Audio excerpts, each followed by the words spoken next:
नमस्कार, मैं हूं संजय शर्मा। आप देख रहे हैं 4 PM गुजरात। गुजरात लॉबी की तो जान निकाल रखी है ट्रंप ने। एक ना एक ऐसा फरमान जारी करते हैं कि बेचारे मोदी जी पसीने पसीने हो जाते हैं। अब कहना है 500% टैक्स लगाऊंगा, 50% टैक्स में हालत खराब हो गई, उधर 500% टैक्स। इधर ममता बनर्जी ने जो ईडी का हाल किया, मुझे लगता है विपक्ष के सब नेताओं को ये करना पड़ेगा, क्योंकि ईडी सीबीआई इनकम टैक्स जिस तरह साहिब के गुलाम बन गई है, चुनाव से पहले जाके गलत कार्रवाई करती है, उसका नतीजा ये होना ही था। अभय दुबे जी से मैंने रोचक बातचीत की है, पूरी बातचीत आपको सुनवाता हूँ। 4 PM गुजरात को सब्सक्राइब करिए, ज्वाइन करिए। चलते हैं अभय दुबे के पास। 4 PM न्यूज नेटवर्क में बहुत बहुत स्वागत है आपका अभय दुबे जी। मैं ये कह नहीं सकता कि ये कदम बिल्कुल ठीक है, कानून सम्मत है, लेकिन ममता बनर्जी ने जो किया उसके अलावा मुझे लगता है लोकतंत्र में कोई चारा बचा भी नहीं था। जब जब चुनाव होंगे आप ईडी को भेजेंगे, जो विपक्ष का आदमी लड़ रहा है उसके परिवार के, उसके दोस्तों के, उसके जो व्यवसाय में शामिल है, सबके यहाँ छापे पड़वाएंगे। और ईडी का जो रेट है वो 1% भी नहीं है, आधा परसेंट रेट है। जो आधा परसेंट जगह पे जितने के दर्शक में आधा परसेंट पे सजा हो पाई है। लेकिन विपक्ष के पूरे ताने वाने को ध्वस्त करने का प्लान है। ये हर राज्य में किया जा रहा है। मैं कभी कभी सोचता हूँ कि सुप्रीम कोर्ट को भी ये कहना चाहिए कि आपको ईडी की कार्रवाई चुनाव के 6 महीने पहले रोकनी होगी। जब इस तरह ईडी का दुरुपयोग हो रहा है, इलेक्शन इंटरनल इनकम टैक्स का दुरुपयोग हो रहा है, तो मुझे लगता है कि ये धारणा बनानी पड़ेगी, सुप्रीम कोर्ट को ही बनानी पड़ेगी कि सीबीआई, इनकम टैक्स, ईडी कम से कम 5 महीने 6 महीने पहले इस तरह की कार्रवाई इस राज्य में रोकें। खास तौर से विपक्ष के नेताओं के यहाँ रोकें, क्योंकि ये बड़ी खराब पद्धति और मेरे ख्याल से बड़ी खौफनाक, खतरनाक परंपरा देश में बनती जा रही है, इस तरह संवैधानिक संस्थाओं का इस्तेमाल करने की। यही ममता बनर्जी क्या हुआ, बंगाल में उस व्यक्ति क्या पहुंच गई ईडी, जिसको बताया जाता है कि वो तृणमूल कांग्रेस का सब कैंपेन संभाल रहा था। लेकिन ममता बनर्जी ने जो किया वो इतिहास के पन्नों में दर्ज हो गया। ममता बनर्जी मुझे अच्छी इसलिए भी लगती हैं क्योंकि वो 5 जनवरी को पैदा हुई थी, जिस दिन मैं पैदा हुआ था। और मुझे लगता है कि 5 जनवरी को जो पैदा हुए अभय जी, गुरु गोविंद सिंह 5 जनवरी को पैदा हुए, दीपिका पादुकोण 5 जनवरी को पैदा हुई, कल्याण सिंह 5 जनवरी को पैदा हुए, ममता बनर्जी मैंने बताई थी 5 जनवरी को पैदा हुई। थोड़ा बागी तेवर रखते हैं, मतलब जो लोग पैदा हुए, तो ममता बनर्जी भी उसी तेवरों की है। मैं खुद भी थोड़ा ऐसे हुई बागी तेवर टाइप का। ममता बनर्जी ने जो किया वो इतिहास के पन्नों में दर्ज हो गया। वो सीधे पहुंच गई, वहां जो फाइल रखी थी उठाई, बोले ऐसे थोड़ी ना चलेगा। गृह मंत्री अमित शाह पे आरोप लगाया कि वो कुछ नहीं कर रहे हैं, वो सिर्फ ये कर रहे हैं। बहुत खराब शब्द है अमित शाह के लिए बोले, मैं यहाँ नहीं बोलना चाहता, संसदीय शब्द है नहीं है वो। लेकिन अब चारा बचा क्या था? अब भारतीय जनता पार्टी क्या विपक्ष को मजबूर कर रही है कि इसी तरह वो चुनाव से पहले, जहां विपक्ष की सरकारें बची कितनी है, कि घुसने ना दे ईडी को। वरना ईडी, इनकम टैक्स, सीबीआई का ऐसा दुरुपयोग, लोकतंत्र तो बिल्कुल कहीं धज्जियां उड़ गई हैं। और ज्ञानेश कुमार से तो उम्मीद करना बेकार है, इतना नाकारा, इतना नपुंसक चुनाव आयोग मैंने कभी देखा नहीं। क्या लगता है आपको कि क्या स्थिति ममता बनर्जी ने ठीक किया, गलत किया, और फिर क्या अब आगे ऐसे ही टकराव देखने को मिलेगा? देखिए, अभी ये समय नहीं है ये तय करने का कि ममता बनर्जी ने ठीक किया, गलत किया, भाजपा ने ठीक किया, गलत किया। हम सब लोग जानते ही हैं कि भारतीय जनता पार्टी के काम करने का तरीका क्या होता है, और हम ये भी जानते हैं कि ममता बनर्जी को भाजपा को उसी की शैली में जवाब देना आता है जो वो दे रही है।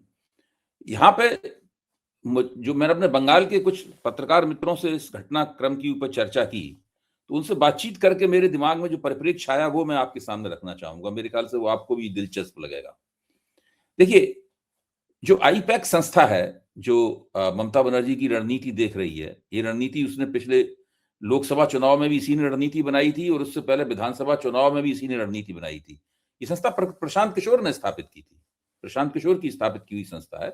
अब वो चूंकि उससे अलग हो गए हैं, ये काम नहीं कर रहे हैं, इसलिए ये संस्था अलग से एक नए नीरज जैन नाम के एक नए संचालक के नेतृत्व में काम कर रही है, जो मेरे ख्याल से प्रशांत किशोर से ही जुड़े हुए होंगे, लेकिन प्रशांत किशोर व्यक्तिगत रूप से संस्था से अलग है।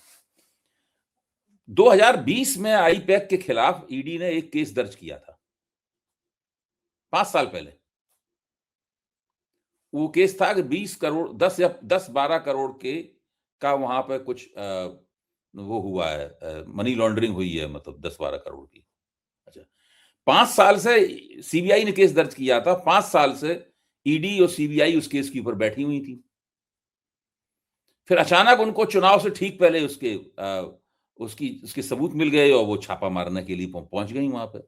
ये बात ही, घटना ही इस बात की प्रमाण है कि ये सारे के सारे ईडी की कार्रवाइयां और छापे जो होते हैं, उसका बुनियादी चरित्र राजनीतिक है, जो कि भारतीय जनता पार्टी की राजनीतिक सुविधा के मुताबिक तय किया जाता है कि उन्हें कब छापा मारना है, कब केस शुरू करना है, कब केस को ठंडे बस्ते में डाल देना है, कब केस को भूल जाना है और कब केस को याद कर लेना है। ये तो बिल्कुल इसी बात से बिल्कुल एकदम साफ हो गई है मतलब बातें।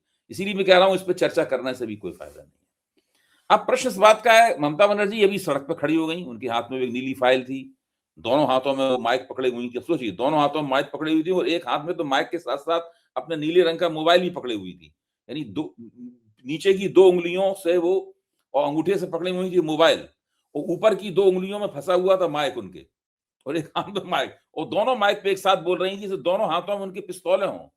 आप उस सीन को देखिए, जैसे पिस्तौलें हैं और उन पिस्तौलों से वो भारतीय जनता पार्टी के ऊपर फायर कर रही हैं लगातार। मतलब ये स्थिति थी ममता बनर्जी की। तो अब ममता बनर्जी कल एक 10 किलोमीटर लंबा जुलूस निकालेंगी वहां। अच्छा, पूरी तरीके से इस मौके को वो अपने पक्ष में मोड़ने की पूरी कोशिश करेंगी और इस काम में उनको महारत हासिल है। उनके पास साधन भी है, उनके पास बुद्धि भी है, उनके पास लड़ने का मादा भी है, जुझारूपन भी है, वो इसको अपने पक्ष में कर लेंगे।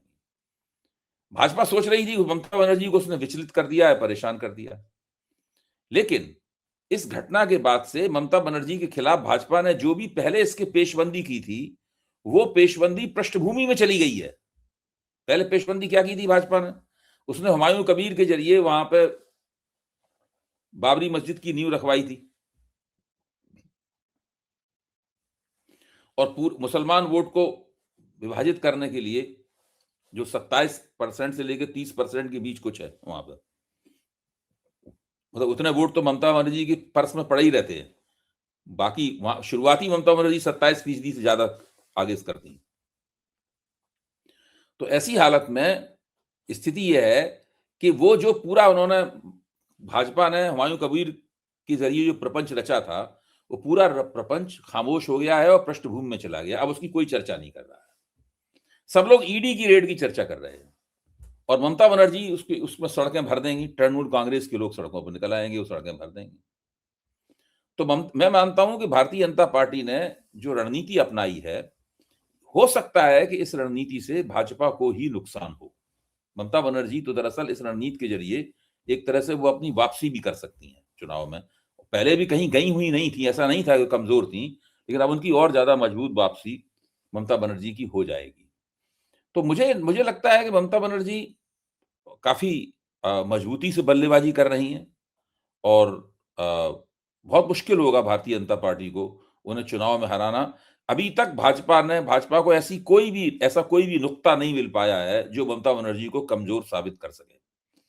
अब इससे क्या होता है, जैसे अमर्त्य सेन को चुनाव आयोग ने समन कर नोटिस भेज दिया। बाद में हालांकि चुनाव आयोग ने नोटिस वापस ले लिया, कहा उनको आने की जरूरत नहीं है, जब चारों तरफ से आलोचना हुई। तो इन सब कारणों से बंगाल का जो अभिजात वर्ग है, जो बंगाल के लेखक हैं, कवि हैं, विद्वान हैं, अर्थशास्त्री हैं, फिल्मकार हैं, संगीतकार हैं, जो बहुत हैं बंगाल में बड़े पैमाने पर, बंगला समाज में उनका बड़ा आदर भी है। वो सब लोग जो ममता बनर्जी थोड़े अनमने हो रहे थे 15 साल के शासनकाल से, ममता बनर्जी ने बहुत सी विफलताएं भी उनकी हैं शासनकाल में। बहुत कोई ऐसा नहीं कह सकते उन्होंने कोई बहुत चमकदार सरकार चलाई है, उन्होंने बहुत गड़बड़ियां की हैं उनकी सरकार में, भ्रष्टाचार भी बहुत हुआ है। तो उसमें वो लोग सब फिर भाजपा के पक्ष में नहीं आएंगे, फिर से ममता बनर्जी के पक्ष में चले जाएंगे अगर इसी तरह ये लोग करते रहे। तो मुझे लगता है कि बीजेपी ने ये कदम उठा के कोई अपना बहुत फायदा नहीं किया है। अच्छा भाई जी, ये बात तो सही की आपने, बड़ा खिलाड़ी कलाकार बहुत रहते हैं। फुटबॉल का आपने देखा था मेसी की दीवानगी क्या थी। इस समय देश के सबसे बड़े सिंगर है अरिजीत, वो वहीं मुर्शिदाबाद में रहते हैं, उनके वीडियो वायरल होते रहते हैं, स्कूटी पे घूम रहे हैं, कहीं मोटरसाइकिल घूम रहे हैं। एक शो के जो आदमी 5-5 7-7 करोड़ रुपए लेता है, वो आदमी मुर्शिदाबाद में ऐसे घूमता रहता है। तो अरिजीत वहां पे बम्बई में नहीं रहते, वो मुर्शिदाबाद में रहते हैं। तो बंगाल की अपने अलग ही खुशबू है बंगाल की, जो बंगाल से अलग नहीं होने देती। ये बात तो ठीक कह रहे हैं कि इनको लोगों को नुकसान होगा, पहुंचेगा। लेकिन मैं दूसरी बात पूछना चाहता हूँ, क्या अब ये रास्ता भी निकलेगा कि केंद्र और राज्य के बीच टकराव की स्थिति है? क्या केंद्र ये कहेगा कि एक एजेंसी को कोई राज्य इस तरह रोक रहा है? भारत में देखिए ये बातें कही जा रही हैं, आपकी बात सही है, मैं समझ गया आपकी बात, माफ कीजिए बीच में बोल रहा हूँ। भारत में ये केंद्र राज्य के बीच में टकराव कोई नई बात नहीं है। आजादी के बाद इस 50वां बार हो चुका है। 50वां बार केंद्र ने धारा 356 का इस्तेमाल करके राज्य सरकार ने भंग की है। न जाने कितने बार वो कांग्रेस ने की थी। अब भारतीय जनता पार्टी ने राज्यपालों का फायदा उठाकर तमाम जो विपक्षी सरकारें हैं उनको अस्थिर करने का प्रयास किया है। खुद ममता बनर्जी की सरकार के खिलाफ जब यहाँ पर जो उपराष्ट्रपति हो गए थे, इनको बाद में उपराष्ट्रपति पद से बड़े अपमानजनक तरीके से हटाया गया है। वो राज्यपाल थे जब, तो इतना केंद्र सरकार ने इस्तेमाल किया सरकार के खिलाफ। तो वो केंद्र राज्य का टकराव ये भारतीय राजनीति के लिए एक बहुत पुरानी घटना है। ये लगातार होती रहती है नए-नए रूप में, नए-नए रूप में होती रहती है। तो याद होगा कि एक बार एक बंगाल के बड़े पुलिस अफसर थे, उनको केंद्र सरकार ने हटाने की कोशिश की थी, तो ममता बनर्जी वहां पहुंच गई थी उनके समर्थन में वहां पर, क्योंकि ममता बनर्जी उनके चहेते अफसर थे वो। तब भी बात हुई थी कि बंगाल केंद्र के साथ बड़ा टकराव होगा इस बात का। तो ममता बनर्जी इस तरह केंद्र के से टकराव करने की बड़ी अभ्यस्त हैं। ये सब होता ही रहता है और उनको पता है कि जब वो केंद्र से टकराती हैं तो वो जनता में जीतती हैं।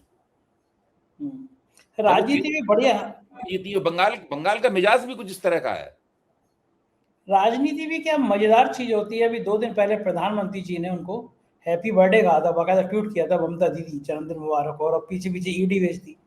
ये बहन के लिए गिफ्ट पता नहीं कौन सा नेता लोग देते हैं। दूसरा, जब बात बहादुरी की चल रही है तो एक और नेता है बहादुर संजय राउत, कई महीने जेल में भेज दिया। सरकारें डरे नहीं, तेवर कम नहीं है। उन्होंने एक चैनल के कार्यक्रम में कहा कि हमें चुनाव आयोग दे दो तो हम बीजेपी के 4 टुकड़े कर देंगे। ये जो चुनाव आयोग के खिलाफ इस तरह की टिप्पणियां होती हैं, क्या लगता है कि देश में अब एक माहौल बन रहा है चुनाव आयोग के खिलाफ नुकसान हो जाएगा, इस तरह का माहौल बनता रहा और फिर ज्ञानेश कुमार में वोटर अधिकार यात्रा राहुल गांधी ने बिहार में निकाली थी, वो चुनाव आयोग के खिलाफ आंदोलन नहीं था और क्या था?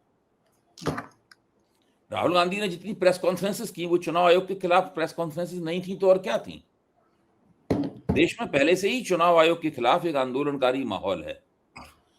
ऐसा कोई विपक्षी नेता नहीं है, सिर्फ भारतीय जनता पार्टी को छोड़कर कोई पार्टी ऐसी नहीं है इसने चुनाव आयोग का समर्थन किया हो। यहां तक कि जो एनडीए के घटक दल हैं वो भी चुनाव आयोग के पक्ष में जब बोलते हैं तो काफी संकोच के साथ बोलते हैं। वो भाजपा की तरह जोश से नहीं बोलते हैं, वो खानापूरी करने के लिए बोलते हैं, क्योंकि वो गठजोड़ में है और भाजपा की वजह से सत्ता का सुख भोग रहे हैं। लेकिन इनके अलावा देश का हर राजनीतिक दल चुनाव आयोग के खिलाफ है। चुनाव आयोग के पक्ष में कौन है? कोई भी नहीं। ये भारत का जो चुनाव आयोग है, इससे पहले जो राजीव कुमार का चुनाव आयोग था उसकी भी तकरीबन यही स्थिति थी, लेकिन इसने तो ज्ञानेश कुमार ने तो हद ही तोड़ दी है। हमारे मित्र संदीप चौधरी हैं, वो रोज एबीपी चैनल में बैठकर अपना प्रोग्राम इस डायलॉग के साथ खत्म करते हैं, ज्ञानेश कुमार जी कुछ ज्ञान दीजिए इस पे। उनका पेट डायलॉग है संदीप का, ये पेट डायलॉग है कि ज्ञानेश कुमार के ऊपर। मेरी मुंबई में भी कई लोगों से बात हुई है, बाकी में दिल्ली या लखनऊ में एक सवाल करते हैं कि हम देख रहे हैं कि संदीप चौधरी एबीपी पे कब तक बोल पाएंगे। उनका शो इतना हिट है ना, वो इतना बढ़िया बोलते हैं। आप भी वहां पे जुगलबंदी के लिए बढ़िया बैठते हैं। लोग बड़ा हैरान है वो आपको संदीप चौधरी को देखे कि ये बोल कैसे पा रहे हैं एबीपी पे, क्योंकि बाकी सब जिसको बोलना होता है वो बोलेगा। संजय जी, इसको बोलना होता है वो बोलेगा। मुझसे बहुत लोग पूछते हैं, सारे हिंदुस्तान में मैं घूमता हूँ, विदेशों में भी पूछते हैं लोग मुझसे, भारत में भी पूछते हैं कि क्या आपको डर नहीं लगता है? आप सभी लोग पूछते होंगे, मुझे पक्का यकीन है आप सभी पूछते होंगे कि आपको डर नहीं लगता। तो मैं हमेशा उनसे यही कहता हूं जो आप कहते हैं। हम लोगों की मेरे ख्याल से जवाब एक ही सा होता होगा, शब्द अलग अलग होते होंगे। मैं यही कहता हूं कि भाई मैं अपना काम कर रहा हूं, जिसको मैं उचित पत्रकारिता समझता हूं, वो जो मुझे सिखाई है, मेरे पिता ने सिखाई है और मेरे अन्य गुरुओं ने सिखाई है कि पत्रकारिता का काम व्यवस्था से और सरकार से सवाल पूछना है, विपक्ष से सवाल पूछना नहीं है। जब मैं ऐतिहासिक व्याख्या करता हूं ऐतिहासिक परिप्रेक्ष्य में, तो मैं विपक्ष को भी अपने लपेटे में लेता हूं, ऐसी बात नहीं है। मैं कांग्रेस के ऊपर मैंने कभी रहम नहीं किया। कांग्रेस ने जो गड़बड़ियां की हैं, चाहे इंदिरा गांधी के नेतृत्व में हुई हो, चाहे राजीव गांधी के नेतृत्व में हुई, मैंने उनके ऊपर कभी रहम नहीं किया। लेकिन जो भारतीय जनता पार्टी है, भारतीय जनता पार्टी पिछले 11 साल से सत्ता में है। वो विपक्ष के ऊपर अपनी कमियों का ठीकरा फोड़कर पतली गली से नहीं निकल सकती। हम उससे सवाल पूछेंगे। भारतीय राजनीति में लोकतंत्र के प्रति अपराधियों का कटघरा बहुत बड़ा है, लेकिन उसमें सबसे आगे जो चेहरा खड़ा हुआ है वो बीजेपी का चेहरा है, वो नरेंद्र मोदी का चेहरा है। हम उस चेहरे के ऊपर अपने सवाल दागते रहेंगे। इसमें हमारा जो नुकसान होगा, जब नुकसान की नौबत आएगी तो देखेंगे, उससे भी लड़ेंगे जैसे आप लड़ रहे हैं। हमारे ऊपर जब हमला होगा तो हम भी उससे लड़ेंगे, हम लोग मिलकर लड़ेंगे आपके साथ। देखो ठीक है, हम देख ही रहे हैं कि यूट्यूब ने क्या हाल कर दिया, अलग अलग राज्यों में मुकदमे हो रहे हैं बिना कुछ सुने। यूट्यूब से कह रहे थे वीडियो हटा दो, यूट्यूब वीडियो हटा रहा है, रीच खत्म कर दी। अब तो एक बड़ा साधन है जो उसमें भी सरकार ने कब्जा कर लिया, तरह तरह की परेशानियां, जांचें। खैर ये सब तो पता था, अंजाम जब आप सरकार के खिलाफ बोलोगे तो ये होगा, और शायद हम लोग लगातार नंबर 1 पे हैं 2 सालों से, तो और तकलीफ होती है सरकार को, इसीलिए इस तरह का ड्रामेबाजी चलती रहती है। लेकिन हम लोग लड़ रहे हैं। दूसरा, उत्तर प्रदेश की बात करूंगा। बड़ा दुख होता है मुझे एक आदमी को देखकर, उसका नाम है अमिताभ ठाकुर। आईजी थे, और उन्होंने आईजी रहते हुए जो व्यवस्था पे सवाल उठाने शुरू किए, उनको जबरन बर्खास्त कर दिया गया। उसके बाद भी जो सवाल उठाए उन्होंने, और यूपी के अब जो चीफ सेक्रेटरी है उनकी संपत्तियों का ब्यौरा दिया कि ये ABCD इनके रिश्तेदारों की, आज तक सफाई नहीं दी उन्होंने। लेकिन अमिताभ ठाकुर का 15-20 साल पुराना कोई भूखंड, उसको निकाल के एक FIR कराई गई, और उस व्यक्ति को ट्रेन से उतार दिया गया, फिर जेल में उसको टॉर्चर किया गया। जेल में उनको हार्ट अटैक हो गया, गोरखपुर उसका PGI भेजा गया। उनकी तस्वीरें बड़ा विचलित करती हैं। इस सिस्टम में आवाज उठाने वाले का यही हाल होगा कि वो किसी दिन पुलिस की हिरासत में, जेल में कहीं अपना दम तोड़ देगा, क्योंकि उसने, वो भी अय्याशी के संग रह सकते थे, जैसे तमाम IPS अफसर करोड़ों रुपए की संपत्तियां रख के अय्याशी के संग रह रहे हैं, करोड़ों करोड़ों रुपए की जमीनें खरीद रहे हैं। अयोध्या में जमीनें खरीदी हैं करोड़ों करोड़ रुपए की, उन पर कोई नहीं पूछ रहा। लेकिन एक व्यक्ति जो ऐसे आवाज उठा रहा है, उसको इस तरह प्रताड़ित करके जेल में, उनकी जो तस्वीरें वो दिल हिला देती हैं। इस देश में अब यही बचा है क्या होने के लिए, अभय जी? देखिए, जो सरकार है इस वक्त देश में, वो आतताई सरकार है। देश में भी आतताई सरकार है और उत्तर प्रदेश में भी आतताई सरकार है। इस सरकार को लोकतंत्र और मर्यादाओं की, लिहाज की, किसी की सेवाओं के प्रति लिहाज की कोई परवाह नहीं है। इसको केवल एक ही चीज की परवाह है कि इसकी राजनीतिक गोटी लाल हो रही है कि नहीं हो रही है। वो हर कीमत पर चाहती है कि उसकी राजनीतिक गोटी काली ना हो, उसकी राजनीतिक गोटी लाल होती रहे। इसके लिए कितने भी अमिताभ ठाकुर आ जाएं, वो नहीं छोड़ेगी। अमिताभ ठाकुर पड़े हुए हैं, जो सोनम वांगचुक हैं लद्दाख वाले, उनको देखिए 100 दिन पूरे कर चुके हैं जेल में। मेरे ख्याल से आज उनकी पत्नी ने या कल उनकी पत्नी ने सुप्रीम कोर्ट में याचिका डाली होगी कि भाई ये जो जिस तरह से गिरफ्तारी हुई है गलत है, 100 दिन से ऊपर हो गए हैं। तो वो अमिताभ ठाकुर का एक आपने उदाहरण दिया, मैंने सोनम वांगचुक का उदाहरण दिया। इस तरह बहुत लोग जेल में पड़े हुए हैं, और ऐसी परिस्थितियां बना दी गई हैं कि उन लोगों को जहां से राहत मिलनी चाहिए वहां से राहत मिल नहीं पाती है। भाई अगर पहले ये था कि अगर सरकार गड़बड़ कर रही है तो चुनाव आयोग में शिकायत कर देते थे, चुनाव आयोग भी राहत देता था। सुप्रीम कोर्ट चले जाते थे, सुप्रीम कोर्ट भी राहत देता था, हाई कोर्ट से ही राहत मिल जाती थी, तो राहतें मिल जाती थी। अब इस सरकार ने क्या किया है कि सरकार ने राहतों के जो राहतों की जो गुंजाइशें थी, उन गुंजाइशों को बंद कर दिया है, ताकि सरकार जब आपके ऊपर हमला करे तो आप किसी भी तरीके से कहीं से आपको राहत ना मिल पाए, आप बच ना पाए। ये इस सरकार ने किया, और ये करने से इसका दमन जो है ना वो और ज्यादा क्रूर हो गया है, और ज्यादा घातक हो गया है इसका दमन। ठीक बात है। उधर अमेठी के जगदीशपुर से बीजेपी के विधायक हैं सुरेश पासी, बहुत विवादित विधायक है और बहुत छवि भी खराब है। उसका एक बयान आया है कि वो मस्जिद नहीं जाता, उसे मुसलमानों के वोट ही नहीं चाहिए। प्रधानमंत्री जी कहते हैं कि 140 करोड़ के हर व्यक्ति का भारत का विकास, भारत का उत्थान, उनकी पार्टी का विधायक कह रहा है कि हमें मुसलमान चाहिए नहीं। तो फिर एक प्रधानमंत्री को भी कह देना चाहिए कि हमें ये 20-25 करोड़ लोग चाहिए ही नहीं देश में, या खाड़ी देश में समुद्र फेंक आए लोगों को। सुरेश पासी ने वो बात कह दी है जो बात बिना कहे हुए ही भारतीय जनता पार्टी राजनीति करती है। भारतीय जनता पार्टी को वास्तव में मुसलमानों के वोट नहीं चाहिए। अगर मुसलमानों के वोट चाहिए होते तो मुसलमानों को वो टिकट, भारत में राजनीति होती कैसी है? भाई आप हमें टिकट दीजिए, हमारी बिरादरी के वोट आपको मिलेंगे, ऐसी तो राजनीति होती है। राजनीति करने का फंडा क्या है? हमसे सीटों का तालमेल कीजिए, हमें इतने टिकट दीजिए, तो जिन सीटों पर हमें टिकट मिलेंगे वहां तो हम अपने वोट लाएंगे ही, हम जहां हमें टिकट नहीं मिलेंगे वहां भी हम आपके लिए वोट लाएंगे। भारतीय जनता पार्टी कहती है ना हमें मुसलमानों को टिकट देंगे, ना हमें उनके वोट चाहिए। जिसको हमें वोट देने हो दे दे अपनी मर्जी से, वरना भाड़ में चला जाए। भाजपा का सीधा कहना ये है, और उसको भाजपा को इसमें कोई संकोच भी नहीं है। साफ तौर पे भाजपा यही कहती है। इससे बहुत खराब माहौल ही बनेगा। इस बात को कह भर दिया है। आपके उत्तर प्रदेश के मुख्यमंत्री 80-20 क्या करते रहते हैं? जो 80-20 करते हैं वो क्या करते हैं? उसका तो मतलब यही हुआ ना। हाँ, यही हुआ, बिल्कुल यही। उत्तर प्रदेश में 20% मुसलमान है, उनके खिलाफ सब लोग एकजुट हो जाओ, यही तो कहते हैं वो। कितना खराब है, लेकिन समाज कितना बुरी तरह टूटेगा। मुसलमानों के दिल पे सोचिए कितना दर्द होता होगा कि उनको इतना तरह आतंकित कराया जाता है, डराया जाता है। मुसलमान क्यों, दलित तो पिछड़ों का भी यही हाल है, दलितों का रोज अपमान की कहीं ना कहीं खबर आती है। समाज का जो अभिजात वर्ग है ना, वो पिछड़ा, दलित, मुसलमान, इनको सहने की स्थिति में है नहीं अभी भी। समाज की संरचना इतनी खराब हो चुकी है, और नेताओं ने और कर दी, इस तरह के नेताओं ने और कर दी। उधर ट्रम्प चचा जो हैं वो फिर एक दांव चल दिया, उन्होंने बिल पास कर दिया जिसमें है कि रूस से जिन्होंने तेल खरीदा उन देशों को 500% टैक्स, अभी 50% था, 500%। तो ये मुझे, मैं कह रहा हूँ, ये सुबह मैंने कल भी आपसे कहा था, हम लोग सुबह उठते हैं, चाय पीते हैं, अखबार पढ़ते हैं। ट्रम्प उठते हैं तो कोई एक ऐसा काम जरूर करते हैं मोदी जी को मिर्ची लग जाए। कल्पना करिए कि अमेरिका ने 500% टैक्स किया, नियम बनाया, और यहाँ पे स्टॉक मार्केट गिर पड़ा। मेरा ही नुकसान हो गया, जितने पैसे थे लगा रखे थे शेयर में, धड़ाम हो गए सारे। पता नहीं कि मेरे पीछे पड़ गए। थोड़ी अच्छी बातें कहते कम से कम मेरे पैसे रिकवर हो जाए। गरीबी में थोड़े पैसे इकट्ठे करके शेयर मार्केट में लगाए थे, वो भी ट्रम्प चचा के एक बयान से तो गड़बड़ा जाते हैं। लेकिन अगर ये 500% टैक्स लग गया तो भारत पे क्या असर होगा अभय जी? भाई देखिए, पहले से ही 50% टैरिफ से भारत और अमेरिका के बीच का जो वाणिज्य था, उस वाणिज्य का भट्टा पहले ही से बैठा हुआ है। ये 500% टैरिफ लगाने का मतलब ये है कि वो तो एक तरह का अभूतपूर्व शक्तियां राष्ट्रपति को दे दी गई हैं। इसके पीछे ये भी है कि जो डोनाल्ड ट्रंप जगह जगह टैरिफ लगा रहे हैं, उसके ऊपर सुप्रीम कोर्ट में वहां बहस भी तो चल रही है ना। एक कोर्ट ने तो उसके खिलाफ फैसला ही दे दिया था, लेकिन ट्रंप को अब ये कहा था इस फैसले के खिलाफ अपील करने का आपका अधिकार है। अमेरिकी सरकार फौरन अदालत में चली गई उसके खिलाफ अपील करने में। तो वो तो कोशिश तो ये है ट्रंप की कि वो जो अधिकार को चुनौती दी गई है, वो चुनौती कैसे कमजोर हो और सुप्रीम कोर्ट में वो मुकदमा जीते हैं। उसलिए भी ये सब किया गया है।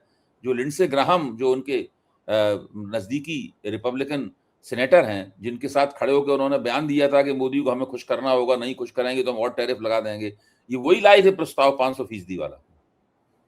तो ये तो स्थिति यही है कि मोदी जी और भारत ट्रंप के लिए एक सॉफ्ट टारगेट बन गया है।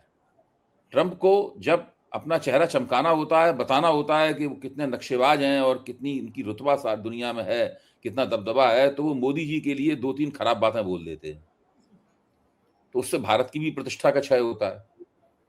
देखिए, ट्रंप पुतिन के लिए नहीं बोल सकते इस तरह, ट्रंप शी जिनपिंग के लिए नहीं इस तरह बोल सकते, ट्रंप ब्रिटेन के प्रधानमंत्री के लिए इस तरह नहीं बोल सकते, ट्रंप फ्रांस के राष्ट्रपति के लिए इस तरह नहीं बोल सकते, ट्रंप जर्मनी के चांसलर के लिए इस तरह नहीं बोल सकते, ट्रंप इटली की प्रधानमंत्री के लिए इस तरह नहीं बोल सकते। वो दुनिया में एक ही व्यक्ति के खिलाफ इस तरह बोल सकते हैं, उसका नाम है नरेंद्र मोदी। एक बड़ी गंदी सी कहावत है, हमारे यहाँ बड़ी प्रचलन है पश्चिमी उत्तर प्रदेश में, गरीब की लुगाई सबकी भौजाई। हमारे प्रधानमंत्री बेचारे ट्रंप ने जो है हमारे प्रधानमंत्री को, इतने विश्व गुरु को, इसी भाव में डील कर रहे हैं कि जब चाहता है, जो चाहता है वो बोल देते हैं।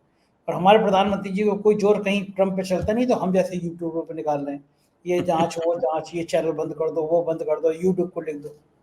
हर चैन आ रही ऊपर से, हर ताकतवर कमजोर को दबा रहा है। हम कमजोर हैं उनके सामने, तो मोदी जी हमें दबा रहे हैं।